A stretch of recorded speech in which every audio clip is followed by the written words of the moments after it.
songbook and turn to number 97. Faith is the victory, number 97. We'll sing this, and then Steve will make some remarks and introduce our speaker. We'll be sitting. We just had a good deal. Let's stand while we sing. 97. We'll go ahead and sing all three verses. Encamped along the hills of mighty Christian soldiers rise, and crest the battle ere the night shall veil the glowing skies.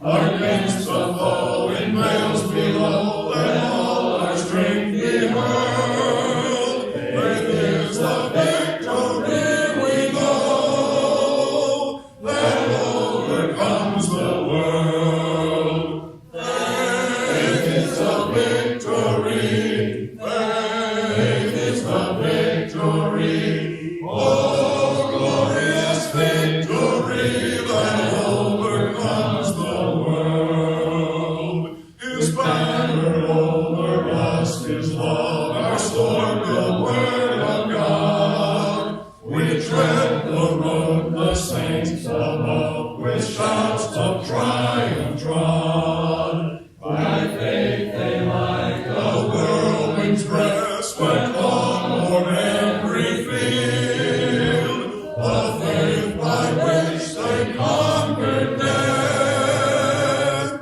is still our shining shield. Faith is the victory. Faith is the victory. Oh, glorious victory that overcomes the world. To him that overcomes the foe, white raiment shall be given. Before the angels he shall know his name confessed in heaven. Then onward from the hills of light, our hearts with love aflame will vanquish all the hosts of night in Jesus' conquering name. Faith is a victory. Faith is a victory. Oh, glorious victory that overcomes the world. Be seated, please.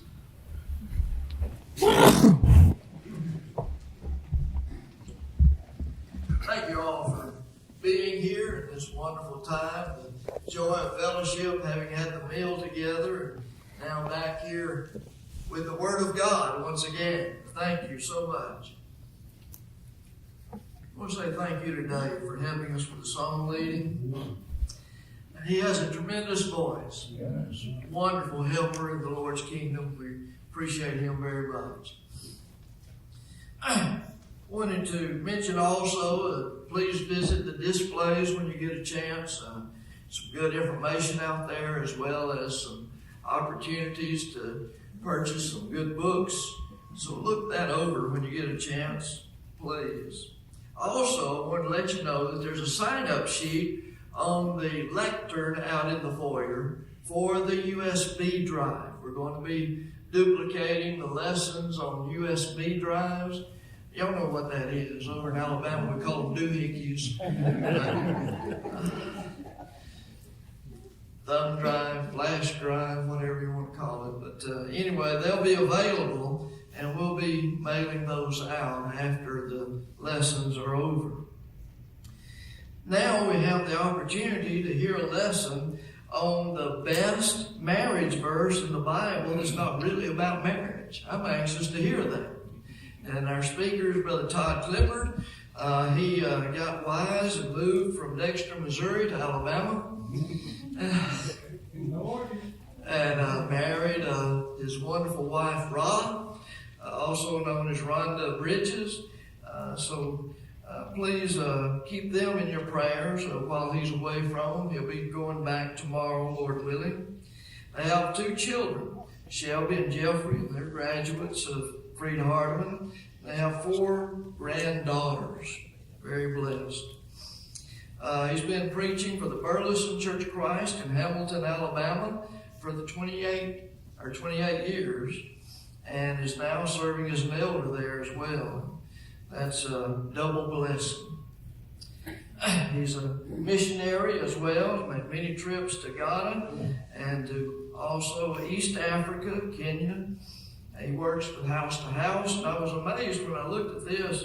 It says that he also answers Bible questions that are submitted for the Gospel Broadcasting Network, and he has answered over 5,000 Bible questions. 5,000. And he does an outstanding job with that. So we're thankful to have him with us here at this time. So Todd, I'm going to ask you to come on up and speak to us.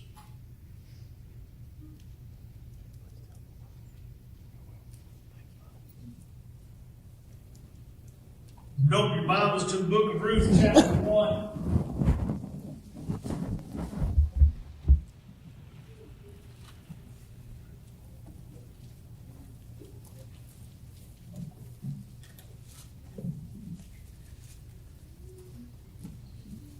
Probably need to clarify, not 5,000 different questions.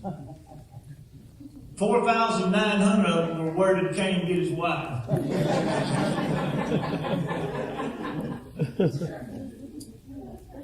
You think I'm kidding?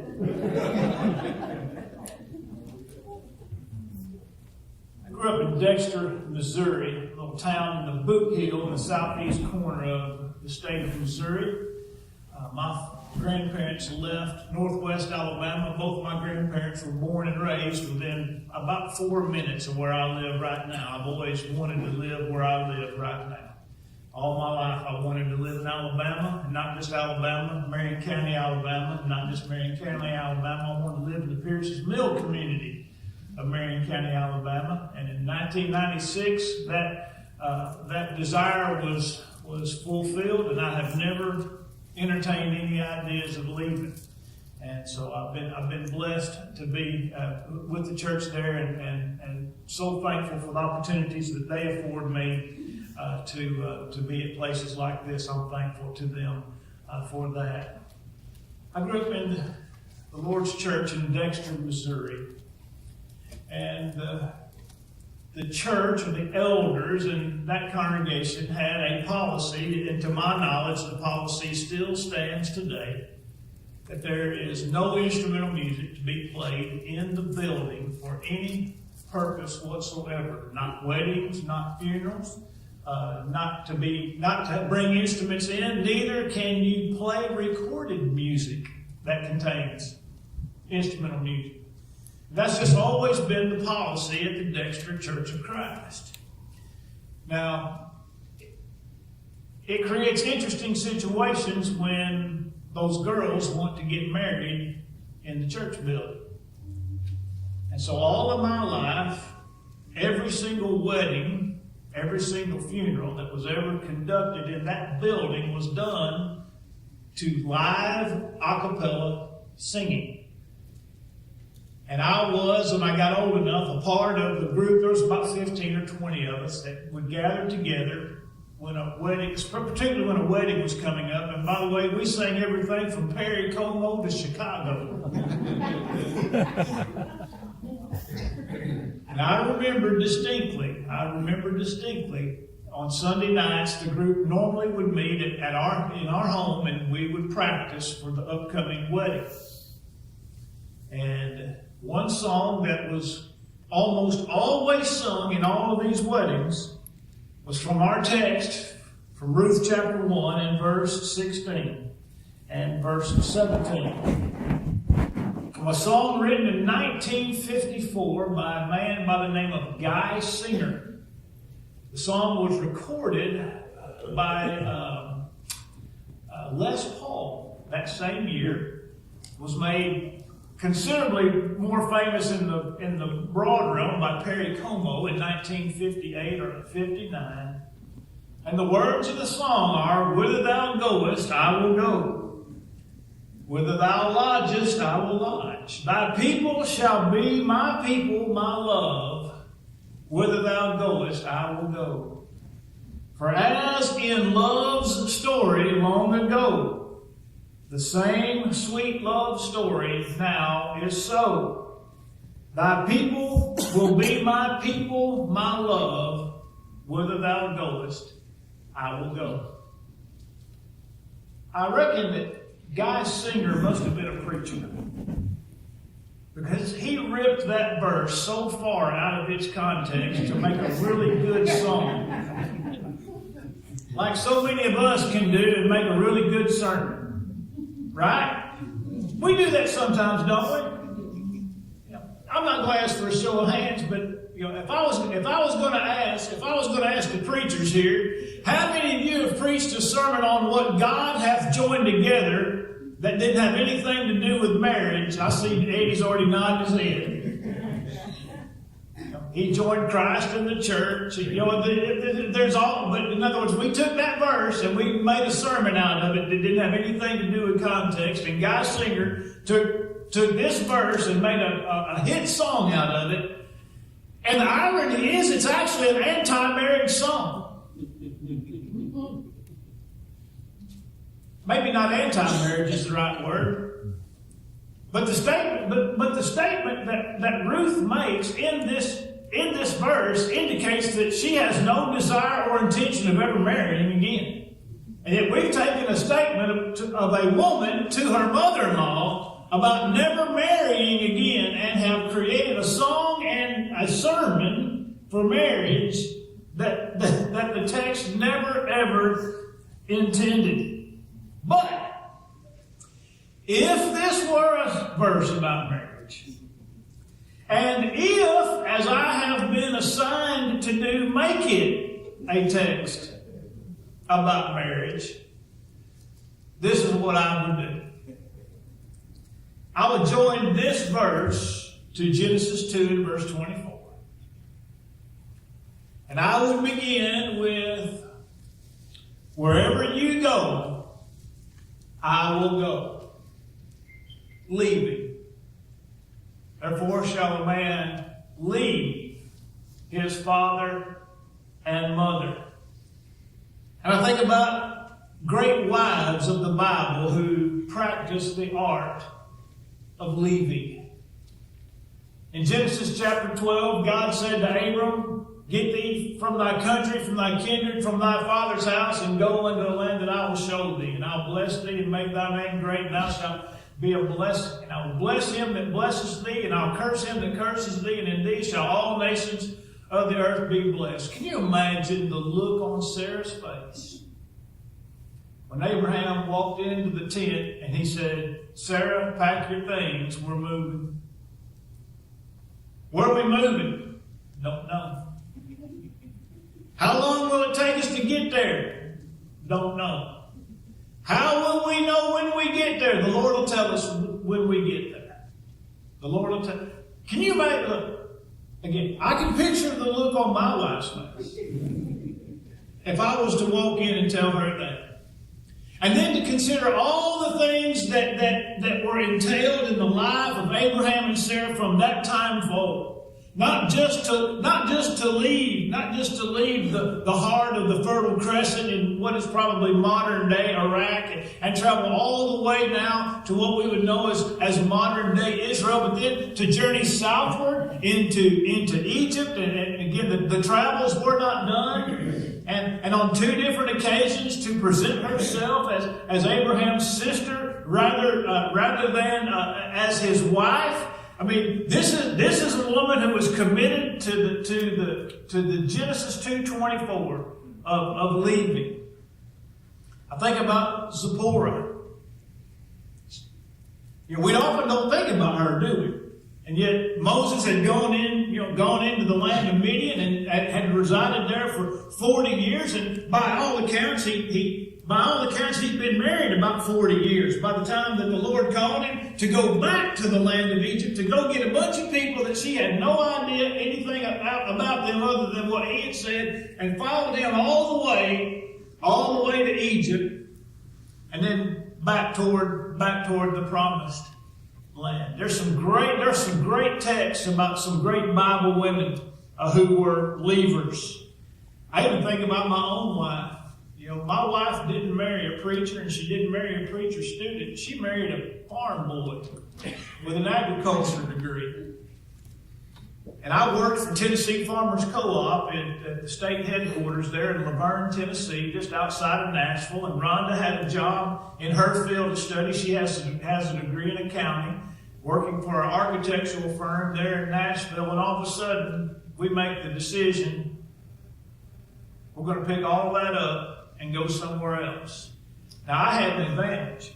We were living in Nashville. Her parents were from St. Louis, and where we were going to go was only about 40 minutes from her parents. You can usually convince a wife to do that when you're moving closer to her home. But it didn't last very long, and before long we were 1,700 miles away in Arizona.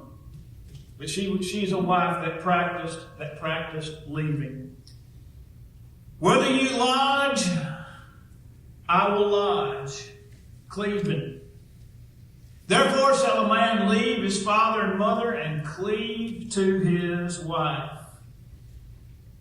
I found this interesting, and it's not something that I didn't know, but it was something that I hadn't thought about. But after all of that leaving and all of that cleaving in the life of Abraham and Sarah, the Bible tells us they were not living together when she died. She was dwelling in Kirjath Arba, which was about 35 miles from where Abraham was living in Beersheba. And you think, well, 35 miles is not very far, but it is if you're walking. And if you're walking through that, and you're walking through that kind of territory. And I don't know what that means. I don't know if there's anything to it, but I found it interesting that at the end of their lives they were not dwelling together in the same place. But 1 Peter 3 and verse 7 tells husbands to dwell with your wives according to knowledge. There's all kinds of jokes that have been made about men understanding women, or their lack thereof, right? We've all heard it. You heard about the man that found the genie's lamp, and he rubbed the lamp, and the genie came out, and he said, "You get one wish." He said, "What do you want?" He said, "I've always wanted to go to Hawaii, but I'm scared to death to fly. I want you to build me a bridge from the mainland of the United States to Hawaii, so I can drive to Hawaii." And the genie said, "Do you have any idea about the logistics of that? About how far that is and how many gas stations you'd have to put on it and all of the environmental concerns?" He said, "Wish for something else." He said, "All right." He said, "I wish that I could understand women." The genie thought for a minute and he said, "You want that bridge 2 lanes or 4?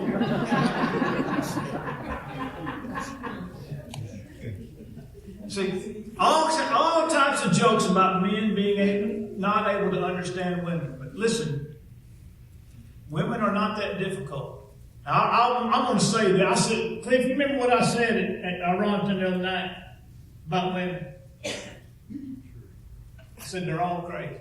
But I said it in a joking way. I do remember that. Yeah, you remember now. Wow.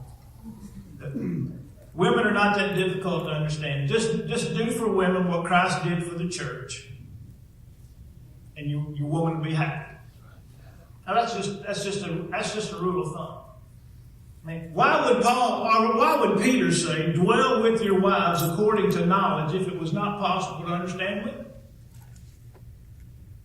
I mean, we just need to, as men, we need to reclaim our roles in our homes as husbands, as fathers. I love what Benji was talking about this morning about the family devotions, and life comes and you get away from it, but taking that leadership role and bringing your family back to it. Men need to reclaim their places in their homes, reclaim their places in society, and dwell with our wives according to knowledge. Whether you lodge, I will lodge. There's leaving, there's cleaving. Then the next line, your people shall be my people. Your people shall be my people. The two shall become one flesh. Genesis 2:24. Weaving. Leaving, cleaving, and weaving. The two becoming one. But I want to think of it in the context of Ruth. I want to think of it in this context. The blessing of good in-laws. And again, we could sit here all day long and talk and make in-law jokes, right? Mother-in-law jokes. I made one at the marriage retreat. I don't know if Eddie heard about it. I'm surprised if he didn't. I was the MC for the marriage retreat at Gatlinburg, and your job is you're supposed to be funny. They should have got Larry, but I was talking about my mother-in-law and how good how good it is to have good in-laws, and I said I can't imagine what my life would be like without my mother-in-law. But it's always nice to dream.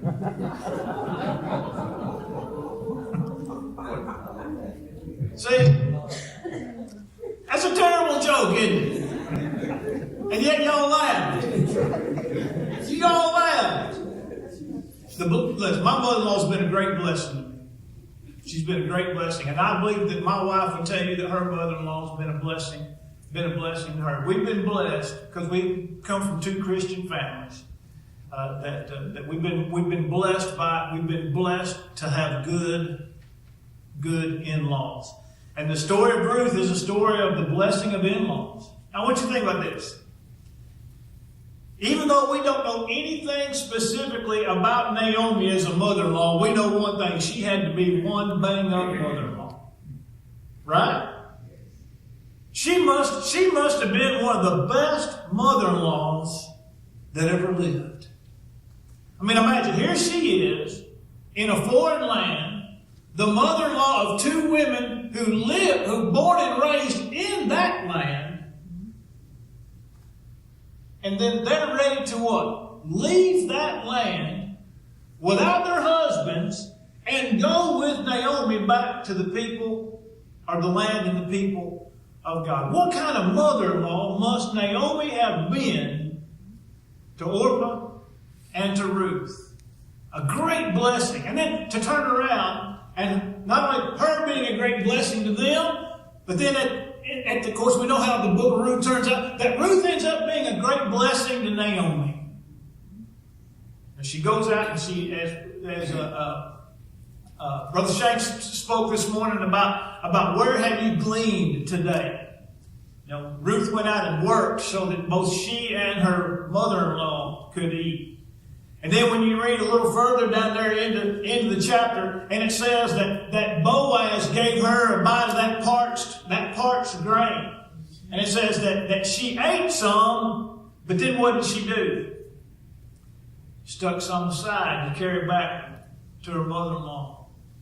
Man, just think about how what a blessing it is to have good in-laws. Man, I've got good in-laws. I've got good brother-in-law, sister-in-law. I mean, just my in-laws have just been a tremendous, tremendous blessing to me. I think about not only how Ruth reciprocated to Naomi, but that Boaz blessed them both because of how they had treated one another.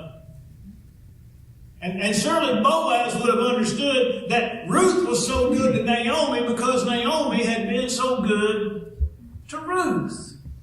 And so we read about this, the blessing of in-laws. I also noted this in chapter 3 with regard to a faithful in-law, that Ruth trusted Naomi's counsel. Ruth trusted Naomi's counsel in the matter of gleaning, and then in the matter of Boaz. Now, and I don't mean this in any way of a slight or a joke or whatnot, but I want you to think about something. When is the last time you sought counsel from one of your in-laws? Something to think about, isn't it? When is the last time one of your in-laws sat down and gave you counsel that you knew absolutely that you could take it to the bank? You could trust it. Because you knew the source of it, you knew the impetus behind it, and you knew the purpose of it. See, Ruth could take Naomi's advice and take it to the bank. She trusted her advice. And then, at the end in chapter 4, Naomi ends up as a nurse for Obed. Again, and I don't think the bio information has any says where, but both of my kids live in Tennessee. Okay, both of my kids live in Tennessee. Now, this goes to the point about Naomi being a nurse to Obed and helping Ruth.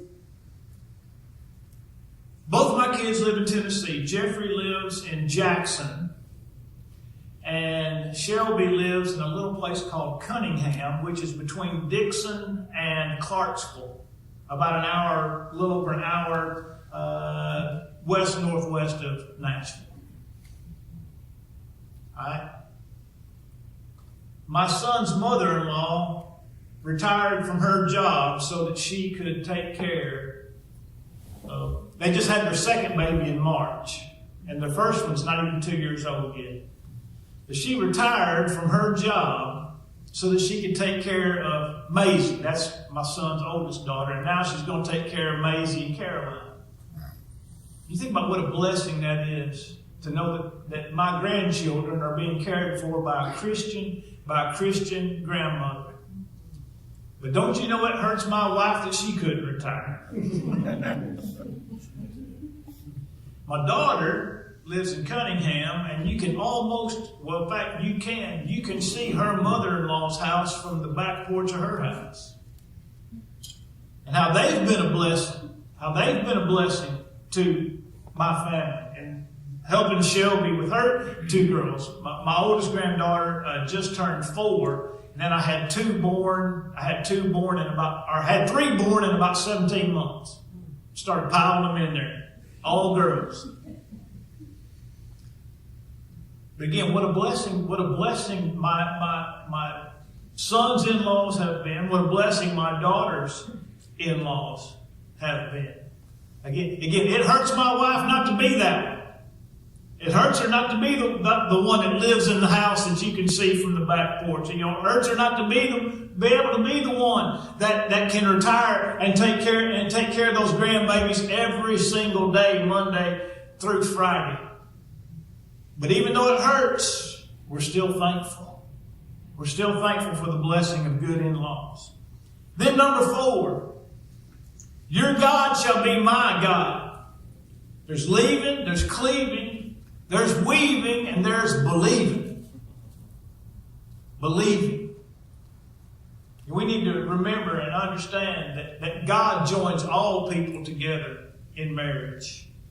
God joins all people together in marriage. The greatest bond in marriage is to be married to someone of like precious faith. I'm sure Eddie's probably seen the statistics. Brother Larry's probably seen some of the older guys. I'm 55, and so anybody probably about my age or older has seen the statistics. Back in the 70s and 80s, 2 or 3 congregations in and around Oklahoma did some studies on what happened to young people who married in the church and out of the church. And I still have this. I still have the documentation, but the statistical reality was this: that over 80% of all Christians who married Christians remained faithful to the Lord, and over 80% of all Christians who married outside the faith left the Lord. That's 4 out of 5. I illustrated this in a youth rally one time in Dexter, Missouri, back about 97. Underneath, and I intended to do it today, but I thought, well, I'm in a strange land, I better not do it. But I pulled out a Ruger Super Red Hawk 44 Magnum, big stainless steel hand cannon. What they didn't know was I put 4 spent shells in that 5-cylinder, or that 5-hole cylinder. And I said, now you've heard of Russian roulette, where they put 1 in and spin it and pull the trigger. So this is Polish roulette. You only leave 1 of them empty. So now how many of you gonna come up here and grab this cannon out of my hand? And I pulled the hammer back on it. Said, and put the barrel to your head and pull the trigger. Said, do I have any volunteers? Obviously, I don't have any volunteers. Said, you wouldn't come up here and pull the trigger on a 1 in 5 chance of blowing your brains out But yet so many Christians will go and marry outside the church and lose something far worse than their brains. Lose their soul. Your God shall be my God. We need to emphasize, re-emphasize, continually emphasize the need for our young people to date and marry people of like precious faith. Like precious faith. Number 5, where you die, I will die, and there be buried. Perseverance in marriage. Perseverance. Too many people enter marriage without the knowledge or preparation of lifelong commitment because they've never seen it. They don't even know what it looks like. The old saying is, a lot of people marry for better and worse, but not for good. Let that sink in. They marry for better and for worse, but not for good. Then lastly is this. The Lord do so to me and more also, if anything but death parts you and me. There in verse 17. The value of covenant. Marriage is a covenant. In Malachi chapter 2, God condemned the Israelite men for putting away the wife. She is the wife of your covenant. She's not just your wife, it's a covenant. There's an agreement that's been made. And you've dealt treacherously with the wife of your covenant. We need to get and teach our kids what covenant is and how important that it is. That's Malachi 2:13 and 14. And then again, I noted earlier the idea of believing. There's also this believing. We've got to believe that God joins people together in marriage. If two atheists get married, God joined them together in marriage. Marriage is not a church ordinance like some of our religious friends tend to believe and teach. Marriage is a divine ordinance. It's a divine ordinance. And God joins people together. And God's law on marriage is found in Matthew 19:4-6, not Matthew 19:9. We got a lot of folks that know all about Matthew 19:9, and they don't know 5 cents about Matthew 19:4-6. And particularly verse 6. What God hath joined together, let not man put asunder. The greatest verse in the Bible on marriage. It doesn't have 5 cents to do with marriage. Hope it's been a benefit to you, a blessing to you. Thank you for hurrying back for this session. And we've got about 10 minutes till the next session, so you're dismissed at this time.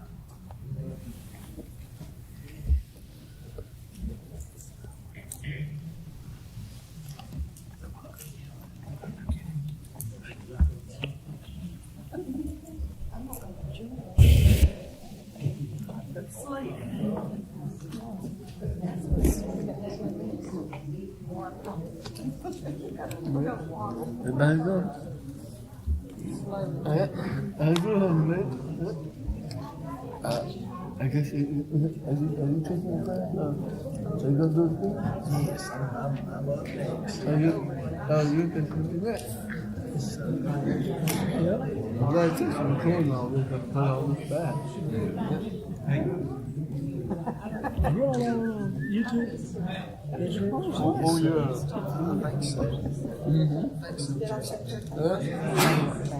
Yes? Yeah, they do it. You're in Alabama, yep. I'm in Alabama. Everybody, that's the place you move to. There's got to be people in Alabama. That's right. Yeah. How do you go over there? I'm visiting in Alabama.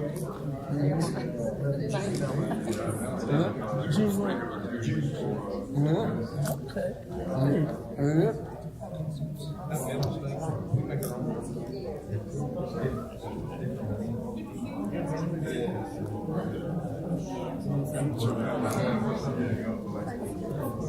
Well, I work for the city.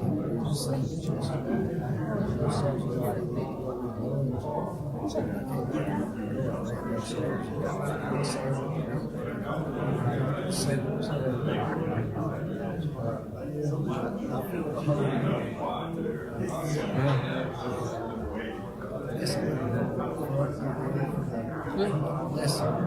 it's ready.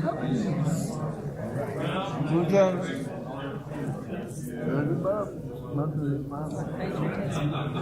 Yeah. It's leather. I do a little bit of both. I make some notes in the Bible. I'm taking notes. I'll make them paper. Yeah. I didn't take any classes.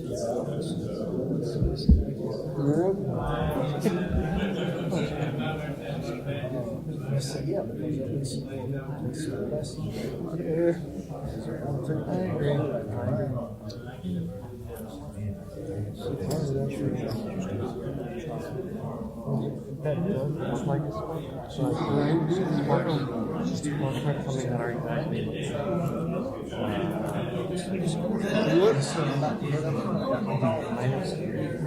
It happens so quick. What? You have to actually see it, and I'm sure they actually figure the sport, but we do it all like that. It just works. It just might not be working.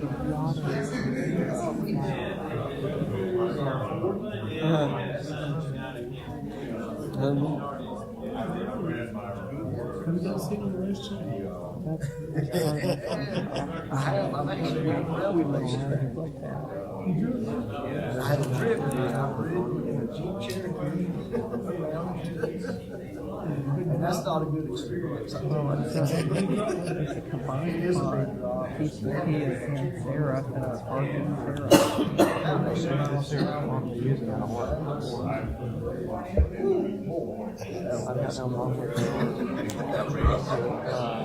I'm gonna get a little bit. I'll see you after the session, okay, brother?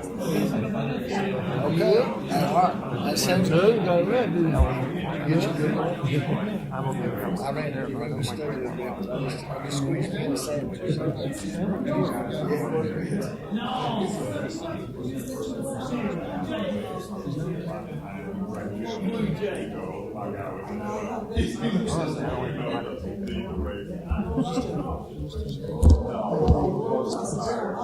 it's probably because I've just seen it used so many times. I don't like it.